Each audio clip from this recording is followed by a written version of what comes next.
This is the Dudley Street experience. And for those of you that were downstairs, it's really not a good idea to follow Michelle Long. Is she incredible? But I'm proud to introduce these guys. Just a second on me and where I come from. I run a small private equity shop, and in the last few years I've turned to doing local action nonprofit in a really needy town in Connecticut called Bridgeport. And one of the first things I did was to look for comps and examples. And sadly, there just aren't a lot of them, and this is one that keeps hitting the radar. So we've heard a lot about philosophy, strategy, academics, big picture systems. I think that's critical, but to me, feet on the ground and people just doing it is a really, really big deal. So we're building school gardens in Bridgeport, urban farm, community-owned businesses. Today they called there were 300 people at our high school garden build. I don't know. I just think it's a big deal when people show up in the middle of these really challenged areas. So I just bring a real deep appreciation for the work. And you guys, some of you are new, some of you are a little bit old, and some since 7 years old. And they're the senior management of this thing, so I'm not going to try to just read the bio. They'll tell you their stories, 20, 30-minute presentation, and then some Q&A. And I don't know. I think that's it. I think you guys are awesome. So thank you very much. My name is Tony Hernandez. I am honorably the president of the Land Trust Board back in Boston for Dudley. I have been a local resident of the neighborhood for 10 plus years now. I own one of the homes that sits on the Land Trust. And I'm honorably here today before you to share this story with you, to talk a little bit about the past of this neighborhood, its evolution into the present, and some ideas about what we're looking to do in the future. I'm accompanied by Jason Webb, who will give a little bit about himself shortly, but Jason is one of the pioneers. I think that if you're doing it since the age of 7, you'd qualify to be a pioneer for this kind of an endeavor. And then we brought in extra firepower with Harry Smith, who is well-versed in the CDC world, and he came over to Dudley and is providing some good backup and some good firepower to help us really catapult further into the future with the efforts that we're making in Boston, especially in Dudley. So with that said, I will hand it over to Jason Webb, and I'll get back to you guys shortly. Now, I can actually go through a lot of examples and stuff like that as to how the mission is actually done. But what we have is we actually have a 12-minute clip of an hour-long documentary of a documentary called Holding Ground. What's it called? Holding Ground. And it gives the examples a lot more clear, and it actually talks about the history of the community a lot more than what I could. So.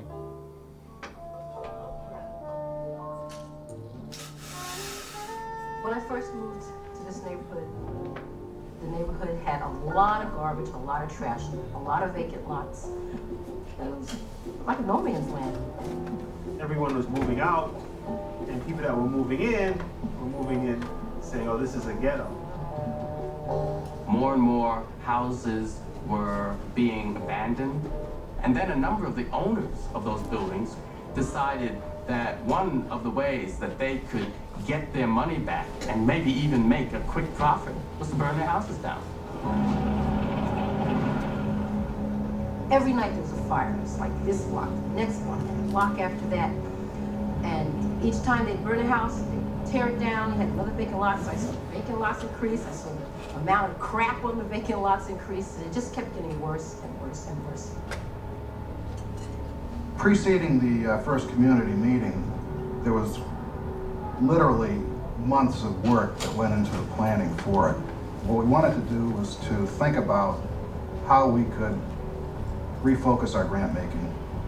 What could we do, even as a small foundation, what could we do that might attract other larger foundations to help out, to see what we can do in the Roxbury area. That probably is the neediest area in the city. I asked them, I said, well, how many of you live in this neighborhood? And nobody raised their hand. My initial impression of Che was that she was an agitator. She was either sent in or voluntarily went in to disrupt the meeting. You always have people from downtown or somewhere else coming and telling you what you need in your neighborhood. The fact was that we had made a mistake. We just had misjudged and really not thought through how we could put a neighborhood initiative together without including the residents. It was another incredible mistake. In a series of small meetings, we were able to redo the governance structure in order to make sure that residents were included, and residents were the majority on this new board of directors. We decided that board members would be elected by the community every 2 years. Each ethnic group would have 3 seats, and the rest of the seats would be for local housing and human service organizations, local businesses, and religious institutions. We kept the name Dudley Street Neighborhood Initiative, or DSNI, and agreed we'd work together to revitalize the whole community. We wanted to come up with some short-term organizing campaigns for folks to start to see that they do in fact have some power and can have some victories. We're in a neighborhood doing a survey on neighborhood conditions. As we did a lot of the door knocking, what we found was that the vacant lots were just about the #1 issue that people kept bringing up.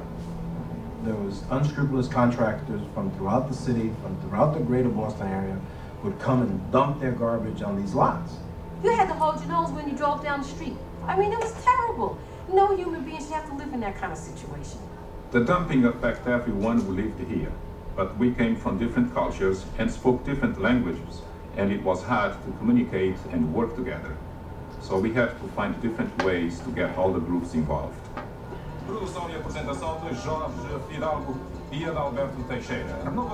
As I started working for the SNI as a community organizer, I used the Rocket Video radio show as a tool to educate people about what was happening with the SNI and what the SNI was about.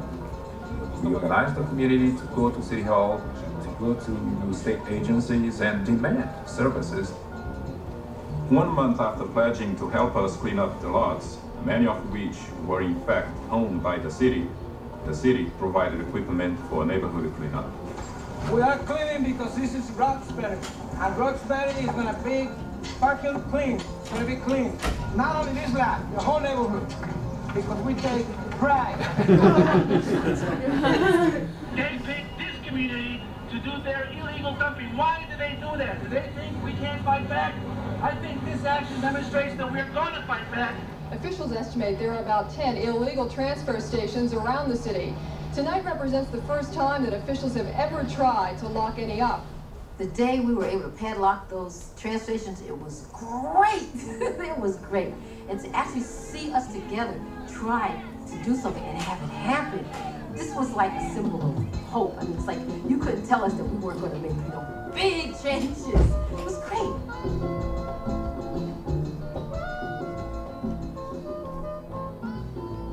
We had drafted for Mayor Flynn, a concept plan for Roxbury around Dudley Square.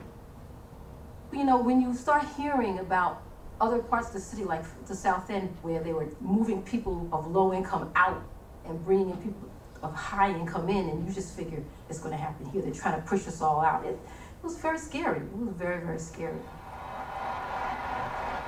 Mayor Flynn resorted to acting toward the neighborhoods in a way that was very similar to the early urban renewal attempts. Community leaders were infuriated by the failure of city and state officials to include residents in the planning process. The fact that we have no specifications, nothing in print in front of us so that we can look at it and respond intelligently, I think is a slap in the face. It really just sounded like a plot for gentrification. They're coming through the South End, they're going to do Dudley Square, in just a few minutes they're going to go right down Dudley Street. I mean, we're only a hop, skip, and a jump from downtown. How many times are we going to allow people to push us from one place to another in the city? There's nothing like getting taken to the woodshed publicly for you to think clear out. Nothing does as much good for your thinking as that. And I spent the next 4 months going to the woodshed.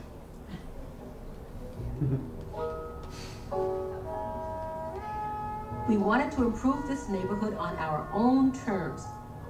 So we hired urban planners who would look to us for solutions.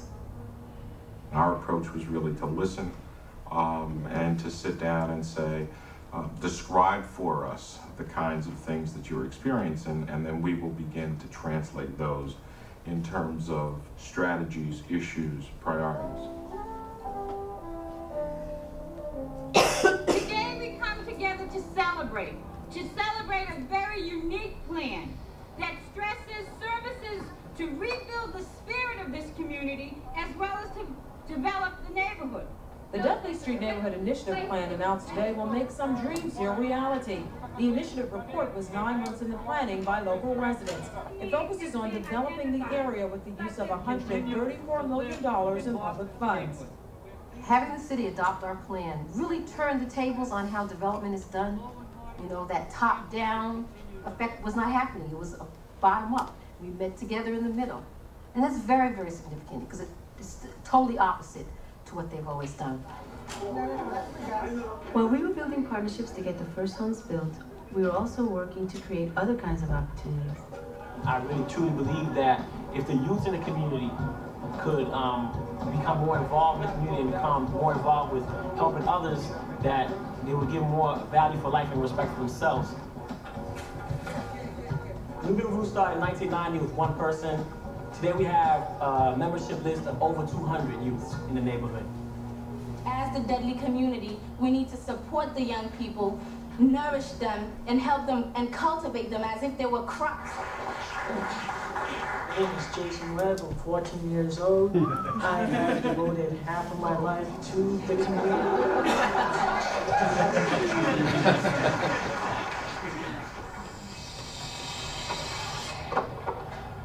There still are real questions as to, will people support this housing? Will people live here? We know what the answer is. Get the housing built, make it the right housing, which you know it will be, and people will move in and be very happy. 10 long years, but we have time.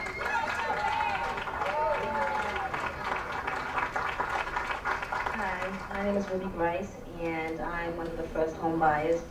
I moved out of the area a while back, and I'm happy to say that I'm coming back home. It's been a long process. It's a headache. I think I've gotten a couple of gray hairs, but thank God for coloring. I really use it.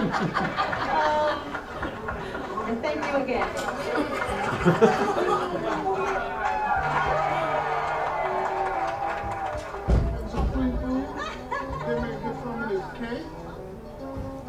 Oh, we moved off of this street in 1962. Oh, it feels good to come back home. It seems like this is home. I started here when I first moved to Boston, and I know this will probably be where I end up at. It makes it feel like it was 37 years ago, everyone mingling and having a nice time. I guess the biggest thing happened was when my 11-year-old said to me the night that we moved in, that Saturday night, he said, "Mommy, I'm so proud of you." And I was like, I did it, you know. And that was my biggest reward was my son telling me that.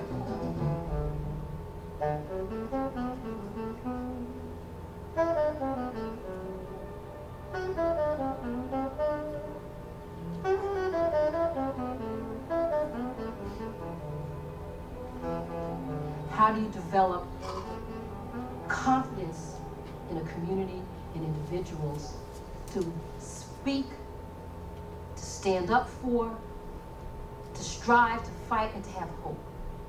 I think those are the key challenges. It's not so much what building are you going to build or what social program are you going to change, but it's the people part of it, the part that has people investing themselves to make a difference, to make a change, and to see that hope.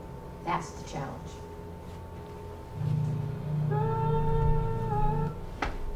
And that's a challenge that we all live with every single day, is, you know, how do you continue to make sure that residents have confidence? But in quick review, our community was pretty much devastated for a number of different reasons. And one of them is definitely back to after World War II with basically the creation of suburbs, our communities literally got de-invested. Also with a lot of the literally redlining that happened in our community, where literally a red line was put around our community where nothing was able to happen there financially. And it really created a significant issue where the results of all of that was 1,300 vacant parcels. About 20% of our community was vacant. We had a bunch of empty commercial sites, and we also had large amount of those commercial sites were actually classified as brownfields. So as a community trying to, rebuild ourselves, this is where we actually started. Our community is actually less than 2 miles away from the heart of the city of Boston, which, as what Shay said, the fear of gentrification actually happening was real because they recently finished gentrification of a community right next to ours. So the fear was that that was just going to come right down our streets. This is where is our concentration of vacant land, which we call the Dudley Triangle. And the Dudley Triangle is actually a 60-acre site, and of that, 30 acres was vacant. So 50% of this site in our community was actually devastated, where we had vacant lots with trash on it, with, abandoned buildings. We at DS&I and the community really talk about values a lot and talk about vision. So here is a list of our community values that we all, really guide our work, guide how we actually do partnerships. One of my personal ones is number 12, and that is anything is possible. It's actually one of the mantras that we actually live with every day, especially when there's different challenges. We say, well, anything's possible. We can get that done, even under tight time frames with no money. Anything is possible. Vision comes in a number of different ways. Our community had a very large, grand vision that we're still working on today, and that is to do a vibrant urban village. And one key part of this was really youth, making sure that youth were involved. I've been with the organization since the age of 7. John Barros, who's our current executive director, since the age of 14. So we value youth a lot to make sure that youth can actually be participants, active participants in their community. One example is a youth mural that was created as a way of looking at a vision for the community, and that it wasn't just one single class of folks on this mural, but you have old folks, new folks, dancing, folks just relaxing. This is the type of vision that we wanted for our community. We do a lot of different processes, and one big process that we do is collective decision making. Because our community is so diverse, and because there are so many things to do, we actually use a number of different techniques. This one technique here, and we're still trying to get stock in 3M, because we use an awful lot of sticky notes, is this collective sticky notes visioning process. How do we actually get to consensus is through a number of these processes. Quality housing actually came up when they were talking about the survey, and they were talking about what's the most present need is to clean up the vacant lots. But as we looked at the vision, one of the things that kept coming up was we want to make sure that we have quality, affordable housing in our community. And we also want to make sure that we have open space in our community. And that's what led us to the creation of Dudley Neighbors, Inc. And I want to present Harry Smith, who is one of our newest staff members, to talk to us a little bit about the Community Land Trust and how we've used it. So my name's Harry Smith. I'm the director of Dudley Neighbors, Inc., which is the Community Land Trust affiliated with Dudley Street Neighborhood Initiative. We created Dudley Neighbors, Inc. to allow Dudley Street Neighborhood Initiative to continue its organizing and planning work without actually owning the land, without being the getting involved in the development. We wanted to keep those two functions very separate. The Community Land Trust, of the land that you saw, a lot of the vacant land, the burned out land, 30 plus acres of that is now held in trust by Dudley Neighbors, Inc. And we're going to talk a little more about what's on it. But if you can see what our mission is, really emphasizing the principle of development without displacement, and including affordable housing, economic development, open space, and other amenities of the urban village, which is the kind of larger vision of the community. So it's not just about affordable housing. it's about other aspects of it as well. These are the principles that have come out of the planning processes over the years around the land trust. Number one, you heard all through the short clip about how the city or the foundations or other institutions were doing the planning in the neighborhood without involving residents. So we wanted to not just be involved and have a voice, but actually to exercise control over that development. So in addition to the land trust, we have an agreement with the city that any major development project involving zoning, licensing, or anything has to come before the Dudley Street Neighborhood Initiative's Sustainable Development Committee for review. And it's very rare that the city would approve something if we're actively opposing it. So that's more so than the number of units and the housing created. The kind of community control over the land is I think, one of the most significant accomplishments. Development without displacement, permanent affordability, and then tied into today's conversation, community and family stability and community and family wealth creation. So we're talking about not just the affordable housing, but also what that allows families to do and how that builds both individual and community wealth. We were able to use, as I said, we're able to use a lot of different mechanisms, from the land trust to agreements with the city to the actual use of eminent domain, which has typically been connected to urban renewal projects. We were the first community-based organization to win eminent domain power, to use it to try to parcel together these pieces of land that were very difficult to do. We were able to use that as the stick that brought a lot of owners to the table to actually be able to assemble the land. In terms of economic development, our other main focus of the land trust is protecting the land to generate community and family assets. So just by the affordability mechanisms built into the land trust, we own the land, we lease the land to the homeowners, they purchase the housing, they have a mortgage, but it also has deed restrictions on it to how much they can sell it for. So there's equity deed restrictions, there's also restrictions on who they can sell it to and what the income limits are. So in return for that, they get a very, very low mortgage payment, which allows them to save, which allows them to stabilize their family income. We also work with the homeowners on the land trust and the other residents to connect them to economic and educational opportunities, both with their children in the schools, but also around what development is happening in the neighborhood, getting construction jobs, getting permanent jobs for neighborhood residents.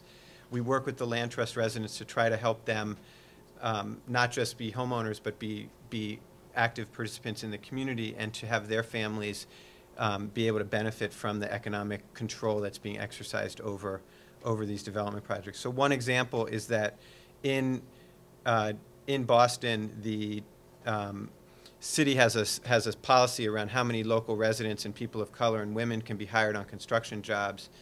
And we've been able to up that standard to where now we've had signed contracts of 51% local residents, 51% people of color, 15% women, and 35% women and minority-owned businesses. So that really has been a way of an economic driver to not just provide jobs, but also economic opportunities for small businesses. Quickly, you just see how we value our community process. I'm down here. I'm the director of Dudley Neighbors, Inc., so I'm over here. This is the community. We have very active elections every 2 years that are contested elections, where 34 residents are elected to the board. The Dudley Neighbors, Inc. is a subsidiary of that, and it's controlled in the sense that we have a separate board, but the majority of board members are appointed by the Dudley Street Neighborhood Initiative Board of Directors, so that's how they maintain a certain level of control to make sure that this group doesn't go off and become a developer and move from there. So this is just a quick, this is what Jason showed earlier. The black is the vacant land. This is the same triangle with housing, community space, commercial space, parks, and other things that are all part of it. So now Tony's going to come up and just briefly give a little more detail. Thank you, Harry. We know that time is of the essence here, so I'm going to speed up a little bit and try to keep all the information as efficient as I hopefully intended to. What I want to walk you guys through is I created a kind of like a virtual tour of the neighborhood that mimics this image on your right with the color-coded blocks. And I use a program called SketchUp. Some folks here may be familiar with it. It's kind of my way of showing off the neighborhood, and I know how to use the software, so I took advantage of it. So what we have here is kind of a bird's eye view overlooking the neighborhood. This is a compilation of a number of Google Maps, and what I did is I went in and extracted properties that we've developed over the years.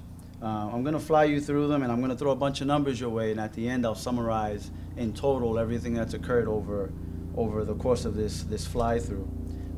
Here we zoom in, we look at the building where folks like Jason and Harry reside. I kind of look at this building as pretty much the roots of a tree. Without those roots, you don't have any growth, and so the folks that have come and gone through this building are ones that have created this story that we're sharing with you. And then the blocks that show in black color are places of honorable mention that I put into the presentation. This property here on the left is a school that is opening up in September, and I'm proud to say that my daughter will be attending that school. It's a new charter school that's going to open up, and so it's a wonderful thing that we're bringing a full-blown line of education to the neighborhood. And we're raising the quality from all different perspectives. The orange blocks here are one of the developments, one of 9 developments representing about 41 units of housing. The blue blocks are another development, a second development, representing about another 35 to 36 units. And I can give folks specifics on the developments that were created. As we fly over the neighborhood, the green blocks are about another 15 units of housing that were created. And we're talking between the years of 1994 and 2009 as I fly through this. The greenhouse, another awesome thing is knowing that we can have locally grown produce. And we have farmers markets that happen, I think, weekly or monthly in our neighborhood, and folks are able to take advantage of that. This is my little show-off point where I fly you right through the streets. And as we shoot off into the distance, we have yet a few more developments with the brown blocks, the dark blue blocks off in the distance. As you can see, it's pretty spread out. The light pink, the dark pink blocks, and these purple blocks are special because my house is one of those purple blocks. I am a proud land trust homeowner, and so it's a great feeling to be able to sit here and show off what this organization has done. Up towards the top is the Dudley Village, a property that was built with 50 affordable housing units and 4 commercial spaces. Another great thing that resides in our neighborhood. Off in the distance, no more than a 3-minute walk from me, which I'm a member of, is this community center, the Kroc Center, known as one of New England's largest community centers, a state-of-the-art aquatic facility, workout, gymnasium, the works. And it's an awesome thing to have in the neighborhood, and literally, again, 3-minute walk from my home. Project Hope, an organization that's been in the neighborhood for over 30 years, servicing single mothers with children, helping with transitional housing. They've been in the neighborhood, and they have been a key component to the success that we've achieved in Dudley. That brings me back to our Dudley office, and I zoom out to show you pretty much everything that has been accomplished over about 27 plus years at this point, which is a great thing that we've managed to do. All right. With that said, what I wanted to do is show off this quick summary of the things that I mentioned. 96 units of permanent affordable home ownership, 77 cooperative housing units, 52 rental units. We have a playground. We have a mini orchard. We have a garden. We have a community greenhouse. We have a nonprofit office space and 5,500 square feet of commercial space. What's in the works now in terms of future development is scouring through the neighborhood and trying to snag up the foreclosed properties to then find funds to fix them, turn them around, sell them, and fold them right back into the land trust to keep the affordability going for years to come. So that's kind of the current mission right now, and something that I'm excited about to work with. And you guys saw this clip in the video. I think it's a really cool clip. It bears showing again in that you saw the video of what was in the past. There was nothing available. with the hard work of so many people over the years, 27 plus exactly to say, we've been able to build these properties and provide blessings for families for generations to come, which is a wonderful thing. So I think that that clip bears mentioning yet again. And with that, I wanted to quickly share one story, and then we'll go on to the last piece, and we're done. And the reason I share this story is because it's well, you guys will understand once I finish telling you the story. There was a little boy and a little girl who lived in Puerto Rico.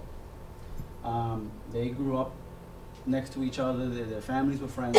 These two families moved to Boston, and coincidentally, they lived very close to each other. The boy really liked the girl.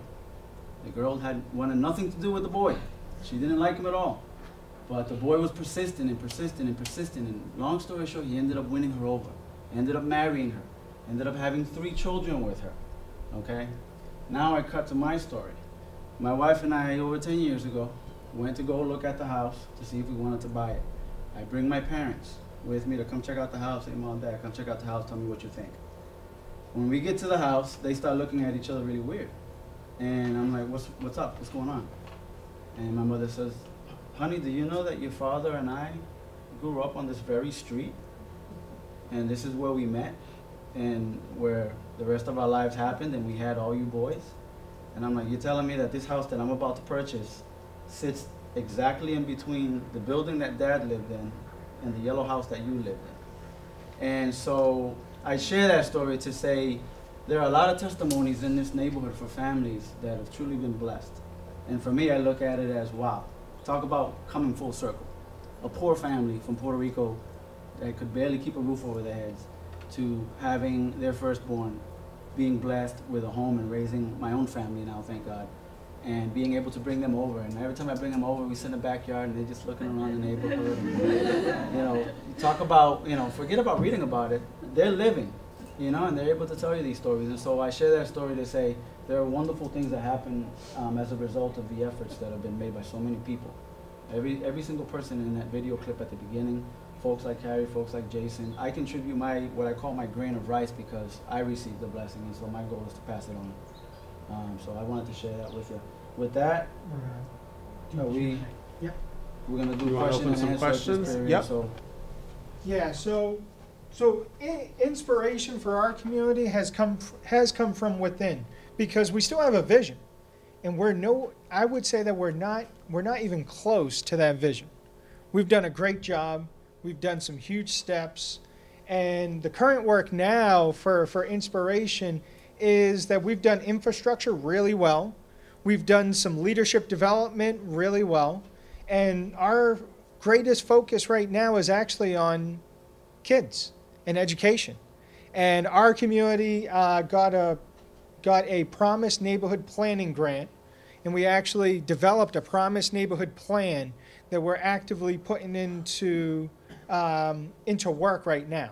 So for us, our inspiration is looking at the kids, making sure that the kids' educations are well-rounded, because that's how we know our community is actually moving forward, is by using indicators of how our kids are doing.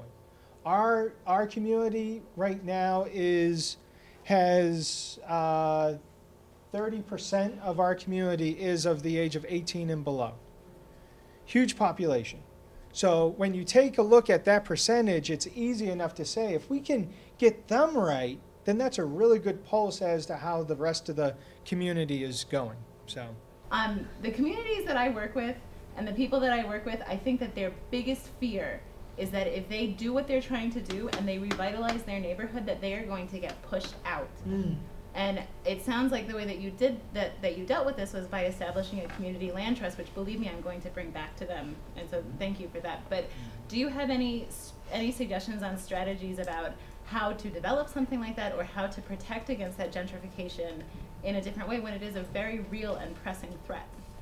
Well, I think first off, the land trust is one vehicle. It's not the end-all be-all. It has been our main vehicle for ensuring that land is taken out of the speculative market and that there is community and individual value in that. We also, as a part of our planning, as you heard in the clips and we were talking, a lot of what we're talking about is leadership development, community organizing, community planning. It's things that can be done in every community. In addition to the 225 units of permanently affordable housing on the land trust, we've influenced to have over 500 units of permanently affordable housing, or at least more affordable housing, built throughout the neighborhood. So I think one of the anti-gentrification strategies is not just the land trust, that's important, but even for land that's not on the land trust, to fight to make it as affordable as possible, and to fight to make sure that the residents who have fought so hard to revitalize the communities are not then the ones forced out. So I think really having them in the forefront and really taking the leadership. We can talk more, we're glad to talk more after. I know it's a very compressed timetable, but about specific strategies that we're working on, but those are some of what we're focusing on. We're working on similar projects in Toronto, and we're just getting started, and one of the things that we think is really important is that the planners work for the community. So I was very interested that long ago you had that idea. How did you afford to have the planner, or did the planner give you the time? So we, Bob Holmes, the foundation person, who realized that they screwed up so bad, there's actually power in that, because as a community you can go back to them and say, hey, we need money to actually hire this planner so that they actually work for us. The other important thing is that we negotiated with our city, because the city, their planners were like, oh, we want to come in, oh, we can do this, oh, we can help you. And as what Shay said in the film, it was very important for us to say, no thank you, you've tried, let us try this now. And what the important thing is that the city adopted the plan that we came up with, because they realized that if something goes wrong, and this is about politics and covering political butt, but if something goes wrong, then the city can easily say, but it was the community's plan. And the community, you know, that's why the community continues to fight as hard as we can to implement this plan, because it is our plan. It's not an arbitrary plan that somebody came up with outside of our community and gave to us. No, it's our plan. So to get the investment, to get the buy-in very early from the residents to feel like this is their plan, with or without a planner, is your foundation. And then once you start implementing, then that's what gives you the thrust to say to the city, you know, you guys can step out on a limb with us because this is our plan and we're going to get this done. Yeah, just again, thank you for your work, and I've been really inspired by this initiative for a while, and I teach it to the students that I teach when I talk about community land trust. But I've realized a place where I often, either with students or just in conversation when talking about community land trust, where I don't have as much knowledge is around the commercial portions of the land trust, and I'd just love to hear a little bit about how the decision making is made about the retail owners or whatever it is that goes into those spaces, and how that also is maintained in terms of the community values and all that. So our community land trust developed Dudley Village with those 4 commercial spots. And when we were developing it, we worked with the developer and the official owner of the structures, because we own the land. And one of the things that we put into their lease was that there has to be some community review. You got to at least allow the community to weigh in to say, we don't want a liquor store, we don't want this, we don't want that. And those are actually things that are put into their lease. So those things were very easy. And then it's a matter of making it easy for the owner of the building to lease that property. So we don't have very stringent rules of, it's a matter of bring your tenant to the Sustainable Development Committee, because that's the committee that we actually have to vet a lot of this, because those are residents that have the knowledge of development and have been doing it for a very long time, to figure out if this is something that's wanted in the community. But overall, it comes from the big vision. Like, we have a vision for a bookstore. We have a vision for an ice cream parlor. So we say to the owner of the building, those are the things that are easy for us to accept. Please go out and try to find them. And they do every effort to, but then if they find a lawyer's office and we say to them, well, you couldn't find a bookstore, you couldn't find an ice cream parlor. Okay, yeah, lawyer's office could be useful in our community. But we don't try to handcuff them unless it's stuff that we know is just not acceptable. Have you seen a growth over time of locally owned businesses and jobs created in your community? Yeah, so over the years, we have seen a dramatic increase of local businesses, but we've seen even more of an increase of the national retailers that first wrote our community off when the devastation was happening, and then realized that, oh, wow, there's a lot of money there. There's a lot of buying capital there. But the smaller businesses, and this is where you get into, if a national retailer comes along like Walgreens, you know, will that upset the bodegas and the small convenience stores?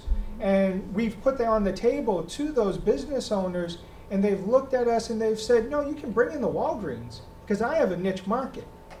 I you know, have products that I know that they can't get or that they can't sell, that doesn't work in their business model. But we have seen increases in those. I think it's also fair, it's fair to say on the economic, the commercial side of things, it is a challenge as we try to figure it out. We have a relatively small amount of commercial on the land trust itself, and as Jason said, there's outside interest now in investing in Dudley in a way that we would never have imagined. So Walmart famously has been saying they're coming into Dudley Square, trying to, and they were pushed back last year, and they're now going over to Somerville, neighboring community, trying to get in there. But with their smaller whatever, you know, grocery store, they were going to put it right across the street from Tropical Market, which is the kind of main grocery store in Dudley Square. So we're challenged by commercial, the sort of gentrification coming in around commercial, and what that means for, you know, how do we support the small business owners to maintain their businesses, serve the market, and not get pushed out, even if they're not on the, on the land trust. So that is something we grapple with a lot, and it's going to be hotter going forward. I wanted to add a quick example. Recently, we were approached by, there's a lot in our neighborhood where they wanted to put a Wendy's place, and they came before our Sustainable Development Committee board. We're like, well, we got homegrown veggies going. Do we really want, another fast food joint close by? Long story short, the answer was no.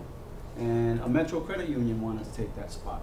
We allowed them to build there with the caveat that they develop workshops, that they offer competitive packages to families to be able to save, to be able to set up college funds, to be able to help a family learn how to manage monies. And so that's one example of something that we've done in our neighborhood is, we gave up the burger for the savings account.